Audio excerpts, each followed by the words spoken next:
Почитувани, неделава започна со работа основното училиште во Капиштец, кое како капитален проект се интегрираше во развојната програма на општина Центар уште во времето кога ВМРО ДПМН раководеше со општината. ВМРО ДПМН ја поздравува оваа идеја и секогаш ќе се залага за интересите на граѓаните, но градоначалникот Богдановиќ и одговорните во општината треба да дадат одговор на неколку прашања за кои што јавноста треба да биде запознаена. Од каде е обезбеден кадарот на новото училиште? Дали најдобриот наставен кадар од сите основни училишта во општината е пренесен не по сопствена волја во новото училиште? Дали отварањето на новото училиште е на сметка на укинувањето на целодневната настава за децата од 5-то оделение во 3 училишта во општината? Би сакале да прашаме во кои простории ќе учат 5-оделенците од основното училиште Коле Неделковски?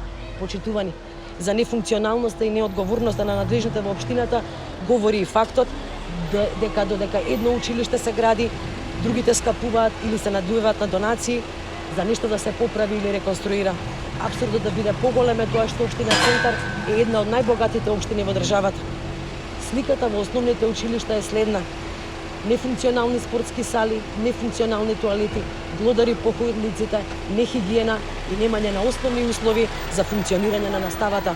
Во некои училишта во кои е почеток на учебната година, започнати се градежни активности и децата се гушат во прашина.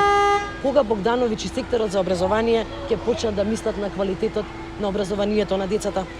Како се чувствуваат што децата со посебни потреби останаа без своите асистенти? Дали мирно спијат, знаејќи во какви услови учат децата? Почитувани, до кога ќе работите на штета на најбитната категорија во општеството, а тоа се нашите деца, наместо да ги водите напред, колку ли назад ги водите? Благодарам.